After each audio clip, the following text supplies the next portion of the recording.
Olá, minha gente boa, de novo aqui nesse encontro. Hoje nós vamos falar sobre um tema muito interessante, porque todo mundo conhece a dislexia como uma dificuldade para ler, um transtorno que seria só isso. No entanto, tem um outro aspecto interessante, que é dislexia adquirida por fatores estressores. Você sabia que uma pessoa que sabia ler perfeitamente, já lia perfeitamente, de um dia para o outro ela pode perder essa habilidade? Ou o estresse, mesmo sem lesão cerebral, ele pode deixar a leitura lenta, cansativa e cheia de erros? É sobre isso que vamos falar. Vamos lá para a vinheta, Lennon?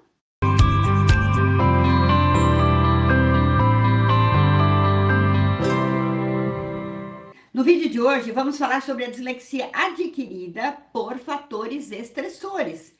Vamos entender os sinais, vamos ver como é que isso acontece, como é que a gente pode detectar cedo e os caminhos para a gente recuperar ou suavizar o problema.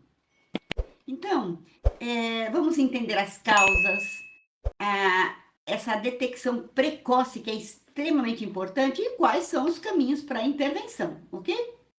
Então, em termos de definição, vamos lá ver o que é isso, de que se trata, né? A dislexia adquirida ou alexia, não confundir com Alexa, ou alexia é a perda de leitura após lesão cerebral ou não. A dificuldade por estresse é a diferença. Quando é alexia, é a perda por lesão cerebral. E a dificuldade por estresse é o prejuízo funcional sem lesão física. Dá para entender essa diferença? Ok? Dislexia adquirida, que é essa alexia, é a perda ou alteração da leitura após uma lesão, por exemplo, um AVC, um TCE, um tumor, enfim, né? Então, tem dificuldades, por outro lado, induzidas por estresse ou trauma. Trauma no sentido do emocional, eu quero dizer, tá? Então, não tem lesão física, não tem bloqueio funcional, é, seja por alteração de processamento, seja por conta de atenção, memória, linguagem, não se trata disso. Então, eu vou comparar assim, gente, é como se o cérebro fosse um computador, ok? Então, numa lesão, um circuito quebrou. Mas no estresse crônico, o sistema fica tão sobrecarregado que ele buga, ele trava, certo? É isso que acontece. Dá para entender nessa analogia que eu fiz? Então, gente, é complicado, porque como é que acontece uma lesão neurológica?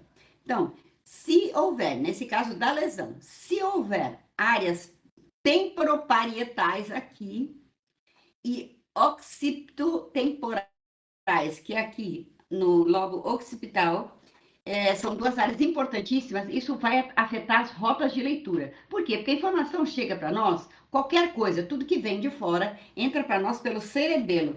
Sabe aquela imagem que tem o cerebelo assim, e depois vem o cérebro? O cerebelo é aquela, meio que aquela, que une, né? O cérebro à coluna vertebral. Então, o cerebelo é a base do cérebro, tá? Então, só para entender. Então, se houver danos nessa região temporoparietal ou na occipitotemporal, que é aqui embaixo, isso vai afetar as rotas de leitura.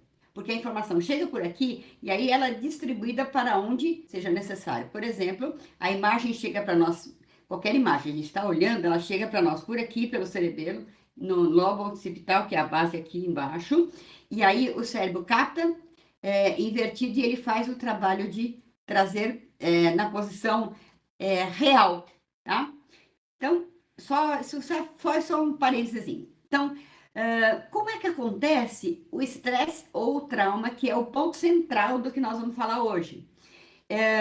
Isso pode ser fruto de um estresse crônico, que afeta a atenção, a memória, olha só, gente, e o processamento fonológico. Olha quantos prejuízos tem quando ocorre um trauma do ponto de vista emocional. Não é do ponto de vista funcional, físico, tá? Então, a região temporoparietal do cérebro, ela está localizada na junção do lobo temporal e parietal. Então, assim, o temporal aqui em cima, parietal nas laterais. Então, ele fica nesse meinho aqui. Vocês vão ver na imagem certinho onde está localizado isso, tá? Então, como é que é distribuída essa funcionalidade do cérebro? A gente vai estar te indicando também o que faz cada um dos itens. Então, nessa imagem tem o lobo frontal, que ele está pintado mais ou menos de cor de rosa. Ele faz a resolução de problemas aqui, né? O frontal. Resolução de problemas, o planejamento, as decisões, enfim. O lobo parietal, que vai estar pintadinho em amarelo, ele faz as funções vitais visuais. A leitura e a compreensão leitora, ok? Compreensão da linguagem também. O temporal, que vai estar pintadinho em verde, ele vai fazer as funções da nossa memória. O lobo occipital, que vai estar pintadinho de roxo, ele vai comandar, né, que é aqui, a questão da visão, como a gente explicou agora há pouco. O cerebelo, ele vai estar pintadinho de laranja, o equilíbrio, a coordenação. Quando a pessoa tem problema de labirintite, por exemplo, é essa região que fica afetada, só para esclarecer, é o cerebelo, né? E o tronco cerebral que une, que faz essa junção, né, do cerebelo com a coluna cervical, ok? Vamos lá, como é que acontece? Quais são os mecanismos que geram essa questão tão...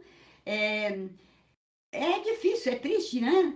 Eu citei lá no começo que o que me inspirou foi a situação de que eu vi num seriado que nós estamos assistindo aqui em casa.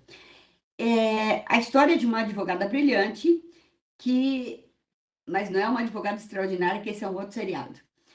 Ela, acho que por volta do ensino médio, realmente, ela foi, assim, muito exigida e tinha uma situação disfuncional na família, mas expressivamente disfuncional, né?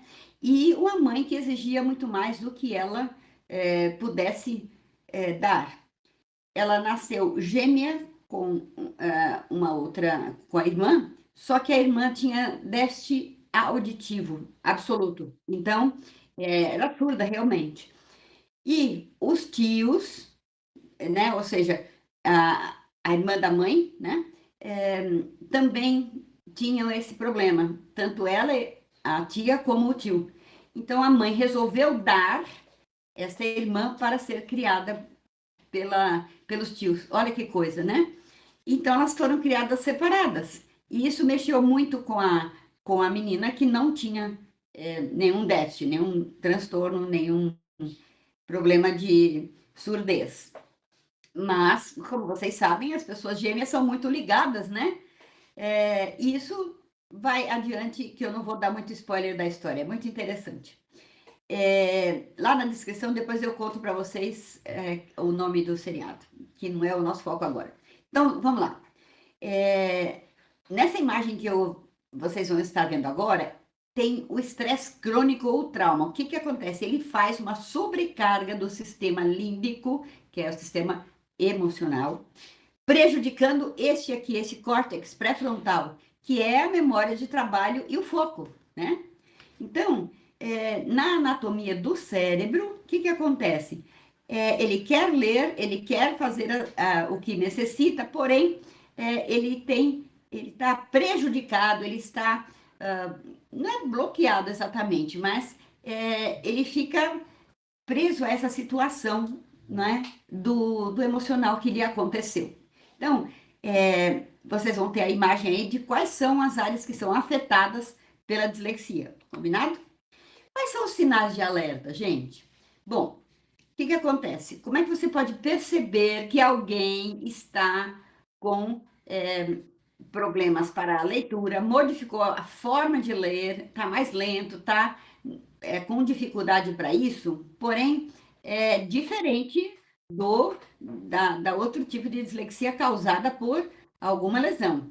Que isso fique muito claro. O nosso foco aqui é ver a dislexia causada por um trauma emocional, ok? Por estresse, às vezes muito agudo. Então, o que vai acontecer? O que se percebe? Quais são os sinais é uma perda súbita e gradual da fluência, fica aparentemente parecido com quem tem ELA, né? Que é essa disfunção, né, motora, que é outro problema, né? Então, o que mais que acontece? Fica parecido com a outra dislexia, porque faz troca ou omissão de letras e palavras. Qual que é a diferença? É porque antes não fazia isso, entende? Quem tem a dislexia desde sempre, apresenta esse problema desde sempre. Nesse caso, não. Começa a aparecer. O que mais? Leitura muito lenta com hesitação, né? E também não fazia isso antes. Ansiedade ou evitar a leitura. Então, foge da raia, sabe como que é? Não quer fazer aquilo. Dá um jeitinho de escapar feito um quiabo, né? Mudança no rendimento escolar. Ou, se é mais adiante, porque pode acontecer na idade adulta, como eu citei desta menina que já no ensino médio começou a aparecer essa questão, né? No desempenho dela, no seriado que eu estou citando, ela começou a apresentar essas questões. E era uma aluna ótima, não tinha nada desse tipo de coisa. Mas, não na funcionalidade, senão que no desempenho isso ficou alterado. É pela disfuncionalidade que estava acontecendo no meio familiar. Tá certo? Então, eu não vou entrar assim, em detalhes tão acadêmicos, científicos da questão neurológica, porque aí vai ficar difícil a compreensão para vocês. Porém, vocês vão ter a imagem para olhar o que eu estou falando, tá certo? Uma imagem das áreas do cérebro que são afetadas pela dislexia e também como que é a arquitetura cerebral da leitura, ok? Então, você já viu alguém que lia bem e começou a evitar os livros? Coloca aqui nos comentários se você já viu alguém que faz esse tipo de coisa, né? Quer fugir de prova escrita. Então, aí a gente vê que realmente tem alguma coisa estranha, porque essa pessoa não fazia isso até então. Isso começa a acontecer de repente. Tem algum gatilho que gerou esta situação, certo? Algum gatilho. Bom, vamos falar de um case real. Nós vamos falar de dois hoje, né? O primeiro é de um adolescente que, pós-traumatismo craniano, ele recuperou 100% das palavras principais em 5 semanas. Eu estou falando o quê? De um adolescente com o caso de pós-traumatismo, tá? Então, a gente tem também, vocês vão ver aí a imagem dessa, como é que fica o cérebro, qual é a região que pega quando a gente fala de traumatismo. Então, que caso clínico é esse? Qual é esse case? Recuperação linguística pós-TCE, né? Que é traumatismo craniano moderado, né? Qual que é o perfil desse paciente que eu quero contar para vocês? Bom, um garoto de 15 anos de idade, o histórico médico dele era qual? Saudável antes do evento traumático. Estava tudo normal, tudo tranquilo.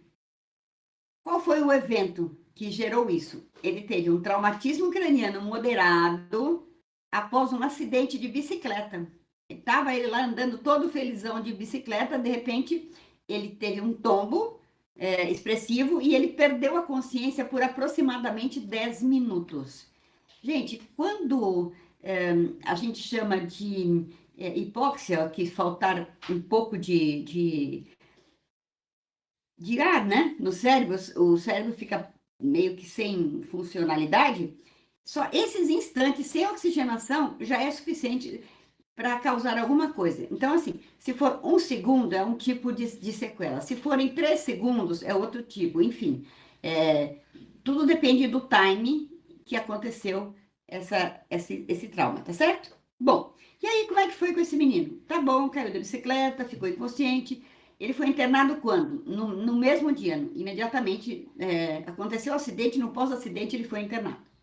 Quais são os sintomas neurológicos que ele estava apresentando? Ele teve um pouquinho de confusão mental quando acordou,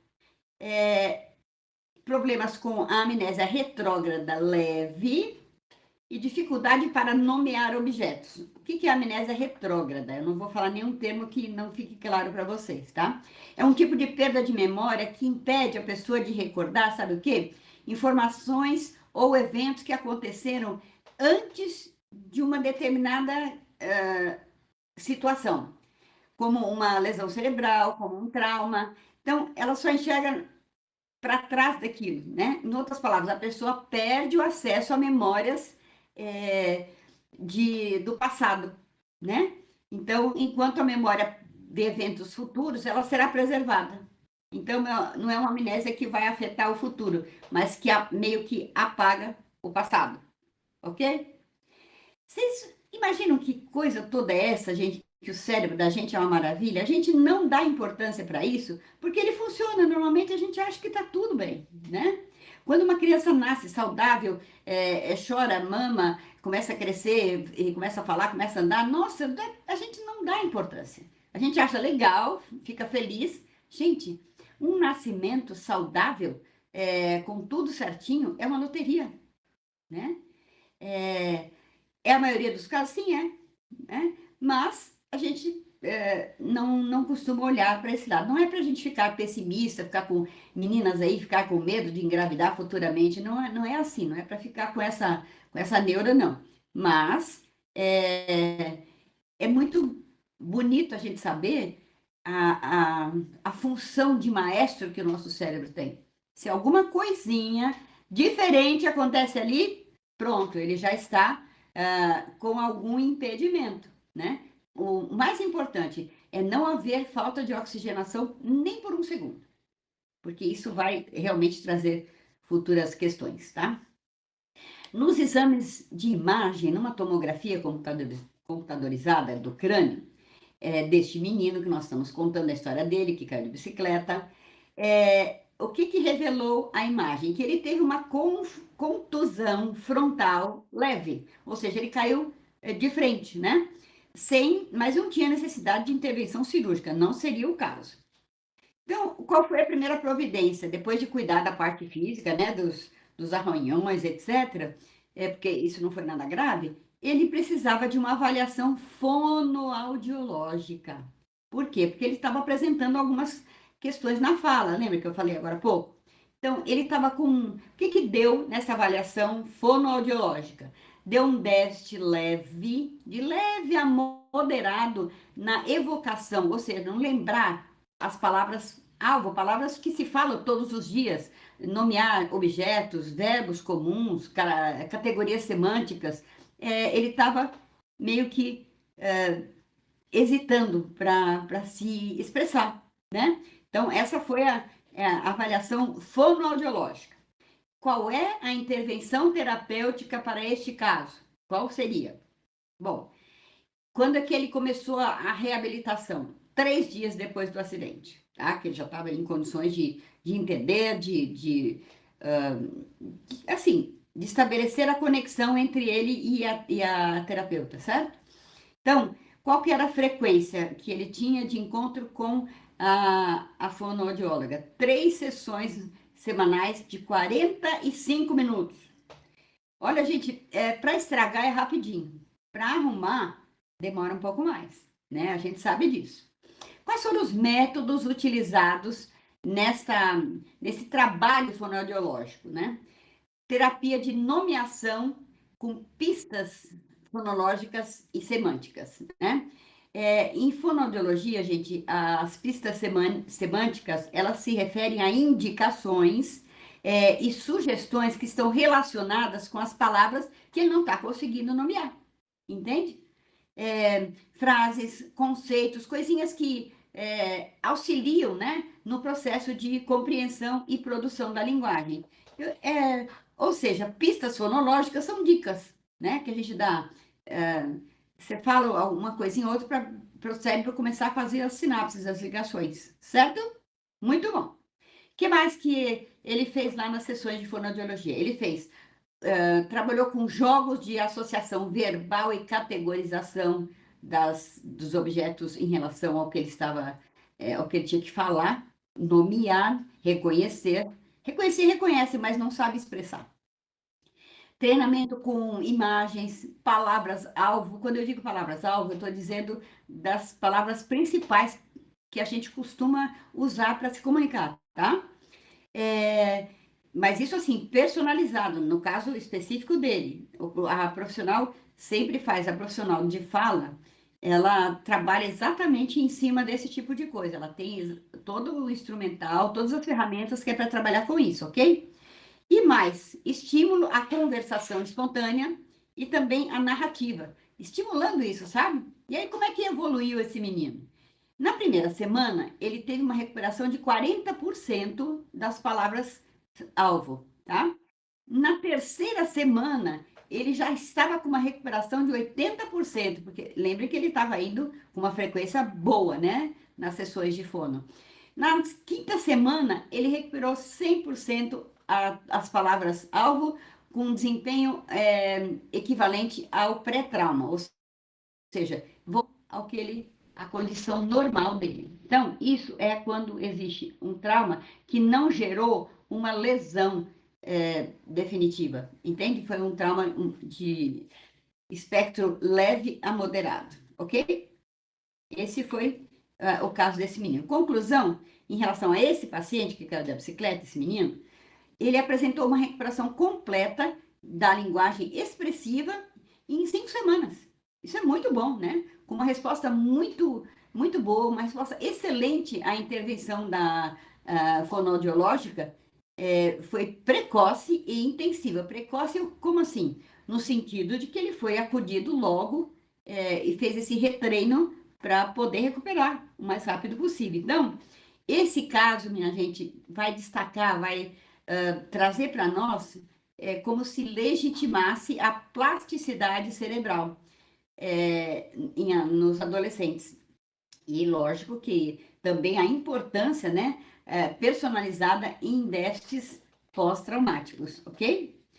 Mas esse traumatismo leve, não causou uma lesão expressiva na anatomia cerebral, ok? Então, só para esclarecer esse déficit pós-traumatismo, pós-TCE, quando a gente fala traumatismo craniano encefálico. Então, refere-se às dificuldades, às limitações que podem persistir após um traumatismo crânioencefálico, tá? Então, isso vai abranger os aspectos cognitivos, o que o pessoal do senso comum chama de inteligência, mas não é inteligência, é o desempenho, é a cognição, né? Então, os aspectos cognitivos, comportamentais, emocionais e físicos. Então, pode atingir todos, alguns deles, né, 2 ou 3, enfim. Né? Então, esses déficits, eles vão variar em termos de gravidade, em termos de tipo, dependendo da extensão e da localização em que aconteceu a lesão, sabe? Então, se foi no lobo parietal direito, é de uma forma, enfim, vai no esquerdo, no pré-frontal, enfim, né? Então, nessa questão da localização da lesão, além dos fatores individuais do paciente, tá certo? Bom, então, saindo aí para além do caso do menino, quais são os tipos de déficit mesmo, então, para a gente reafirmar essa noção importantíssima? Tipos de déficit pós-traumatismo craniano. Os déficits podem ser cognitivos, comportamentais, emocionais e físicos, conforme a gente falou. Então, quais são os cognitivos? Para a gente entender direitinho. Comprometimento da atenção, memória, das funções executivas, a velocidade do processamento das informações, a linguagem e as habilidades visoespaciais. Então, o que ficou difícil aí de entender? Funções executivas e habilidades visoespaciais. Funções executivas são aquelas que estão aqui, a gente localiza, né, essas funções aqui no lobo pré-frontal, onde acontece a questão do planejamento, a organização, a tomada de decisões. Então, isso acontece nessa região aqui, né? Habilidades visoespaciais. Então, assim, você ter noção visual do seu do que está ao seu redor. Então, você se localiza espacialmente. Então, você está caminhando dentro da sua própria casa, tem uma mesa, você não vai bater na mesa, você vai desviar. Então, você tem essa. Isso é feito tão automaticamente que a gente nem presta muita atenção. Tanto é que quando você está viajando na maionese, digamos assim, você é capaz de topar em alguma coisa e falar, nossa, opa, né? Topei aqui. Mas, nesse caso, quando está tudo bem, tudo normal, você vê um obstáculo, você vai desviar. Isso é o normal, tá? Então, os cognitivos são isso, o comprometimento da atenção, memória e funções executivas. Por que são chamadas funções executivas? Porque assim, você aprende a fazer as coisas, o cérebro memoriza aquilo e você vai executar. Por isso que chama funções executivas. Tudo que você vai executar vem dessas funções aí do cérebro, ok? Muito bom. Segundo, comportamentais. Quais são as mudanças que podem ocorrer? Mudança de personalidade, agressividade, impulsividade, irritabilidade, labilidade emocional, apatia e depressão. Olha só quanta coisa que pode acontecer, né? O que é essa labilidade emocional?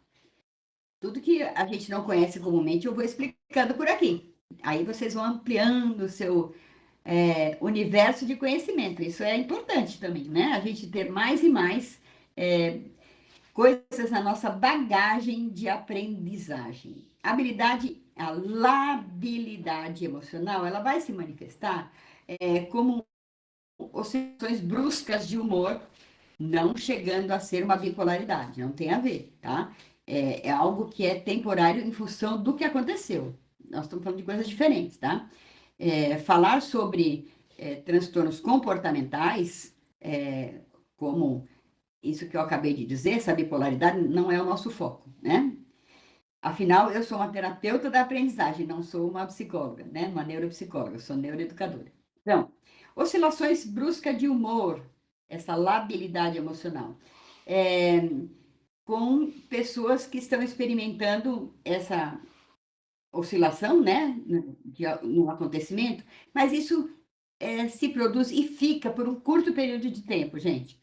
E vão ter alterações emocionais que podem ir de uma tristeza profunda a uma euforia ou irritabilidade e depois vem para calma. Então, essas mudanças repentinas e intensas, e muitas vezes a expressão emocional, ela externa, né? Ela é muito diferente do que a pessoa está sentindo internamente. Né? Ela expressa uma coisa, mas ela não está sentindo aquilo de verdade. Ela está sem controle sobre o emocional, certo?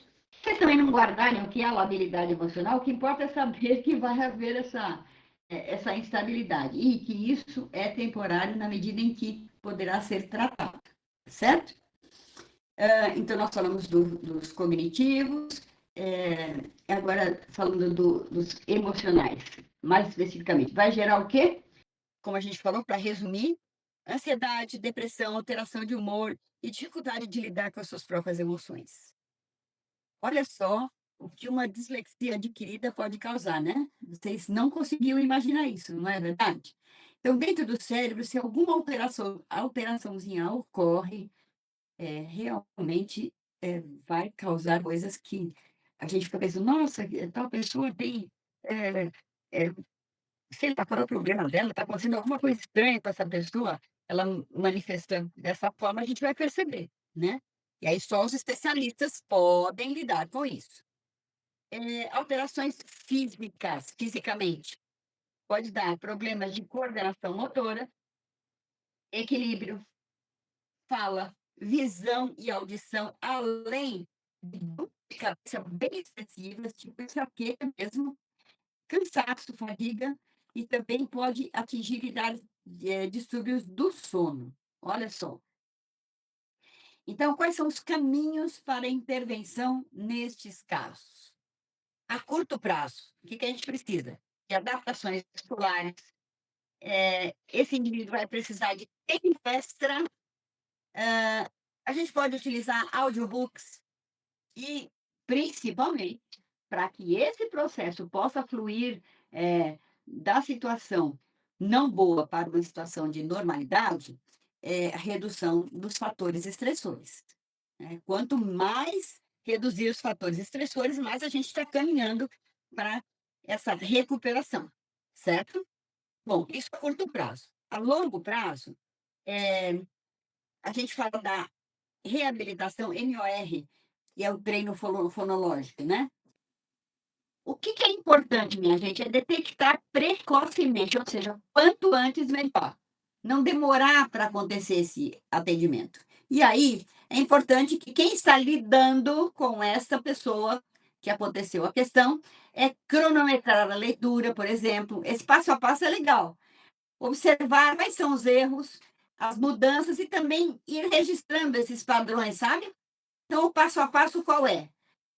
Observar, encaminhar corretamente, como eu disse, terapia e fonoaudiológica e terapia comportamental, ok? Então, quando a gente fala terapia, a gente pensa só na parte emocional. Não, terapia fonoaudiológica também, ok? Então, observar, encaminhar, avaliar, intervir e monitorar. 5 verbos, tá bom?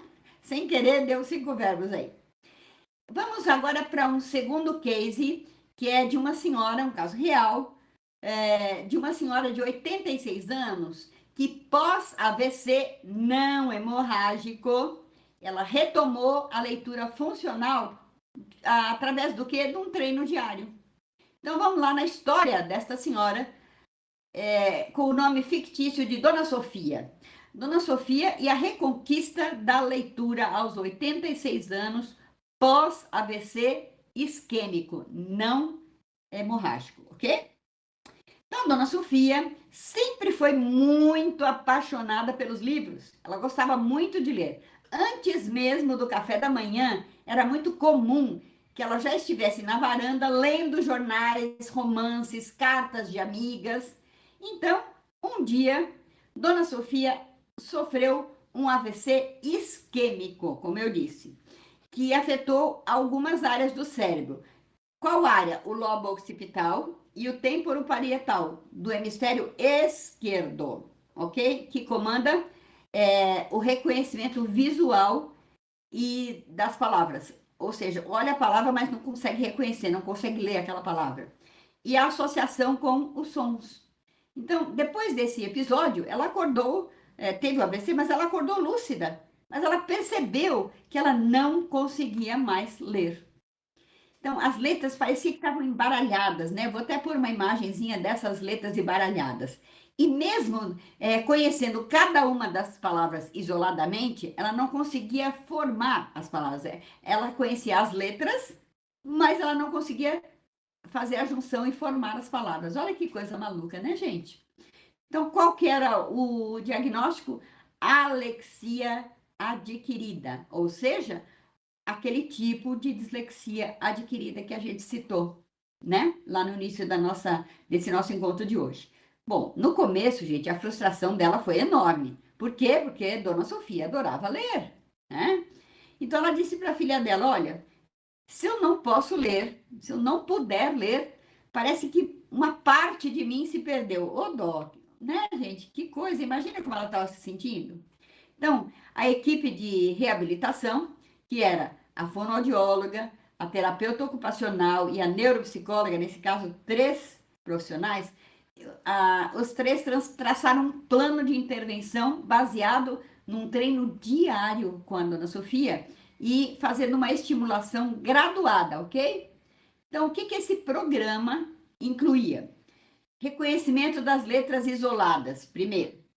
Depois, o que faziam? Usando cartões com letras em tamanho grande, impressas assim em alto contraste, sabe? Associação grafema-fonema, que é ligar a letra ao som. Grafema, letra, fonema, som. Ligar essa ligação chamada grafema-fonema de forma repetida até que ela voltasse a automatizar novamente, certo? Depois veio o quê? Nessa sequência do plano, leitura de palavras com alta frequência. Então, por exemplo, palavras que a gente fala sempre. casa, mãe, dia, não, sim, coisas bem da fala cotidiana, né? Para fazer o quê? Para aumentar a autoconfiança da dona Sofia, certo? Que mais? Uso de pistas visuais. Então, a dica era dada por marcadores coloridos para guiar o olhar, né? E evitar que ela se perdesse na linha de leitura, né? Depois, a leitura funcional desde do começo. Rótulo de embalagem, placa de rua, pequenas receitas, para que o treino, né, tivesse utilidade nesse dia a dia. Então, qual foi o diferencial desse atendimento? A persistência. Todos os dias, sem exceção, Dona Sofia treinava de 30 a 40 minutos com um desses profissionais, não todos ao mesmo tempo. Então, a filha dela participava, né? Por quê? Para reforçar a parte emocional e tornando cada momento desse retreino uma coisa prazerosa, com conversas, brincadeiras de descobrir a palavra, né? Então, em cerca de 8 meses, ela conseguiu voltar a ler de forma funcional, receitas, bilhetes, o jornal da comunidade, até pequenas mensagens do celular. Então, essa recuperação veio vindo. Hoje, Dona Sofia conta que o segredo foi não só o treino, mas a combinação entre disciplina e afeto. Ela disse: eu recuperei mais do que a leitura, eu recuperei a minha alegria. Então, a gente vai deixar para vocês um checklist rápido dos sinais da dislexia adquirida ou dificuldade de leitura por estresse, né? Então, se acontecer, nesse checklist que eu estou falando, 2 ou mais respostas sim, essa pessoa precisa ser encaminhada para uma avaliação especializada, tá? Vocês vão me dar licença para eu tomar um golinho de água, porque a sede vem, né?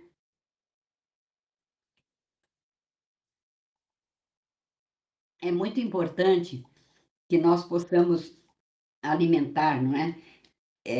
Hidratar a nossa garganta quando a gente fala bastante, né? Então vamos lá. 2 ou mais respostas sim para encaminhar para essa avaliação. Teve perda ou queda significativa na velocidade de leitura nos últimos meses? Primeiro. Segundo, a pessoa troca, omite ou inventa palavras quando está lendo e não fazia isso antes? 3. Demonstra cansaço ou ansiedade quando ela lê em voz alta? 4. Evita ler textos maiores, mesmo os curtos. Ela faz uma evitação, evita, né? Começa a apresentar dificuldade no desempenho escolar, ou, se for adulto, no desempenho profissional? 5. Relata ver letras dançando ou palavras que somem às suas vistas? Então, esse checklist, por favor, ele não substitui uma avaliação médica ou fonoaudiológica, ok? Para vocês observarem e ajudarem, então, a encaminhar esta pessoa para um atendimento especializado, ok? Então, vamos lá. Dicas para pais e professores. Cronometra a leitura. Observa quais são os tipos de erros que estão acontecendo e registra essas mudanças. Isso é muito importante você levar para o profissional, porque já encurta o caminho, percebe? Do plano de ação para essa recuperação. Então, isso é para pais e professores. Para o pessoal da saúde, o que eles vão fazer? Avaliação fonoaudiológica e neuropsicológica, porque são as 2 questões afetadas, né? E também investigar quais são as causas neurológicas que fizeram com que tivesse esse início súbito dessas alterações, né? Então, para a gente fechar essa questão, eu peço, né? Se você conhece alguém que esteja passando por isso, compartilhe esse vídeo. E na descrição você vai encontrar esse checklist gratuito para você detectar os sinais cedo. Se inscreva aqui no canal para mais conteúdos como esse. Diga o que você quer mais saber. É muito importante que vocês coloquem nos comentários, porque a gente evolui quanto mais vocês nos solicitarem. E a gente vai por esse caminho, né? Sobre aprendizagem, neurociência e educação. Aquele pedido básico que a gente faz sempre, né? De você se inscrever, curtir, compartilhar, clicar no sininho, você vai gastar só um minutinho. E isso vai ajudar a gente bastante. E até o nosso próximo encontro.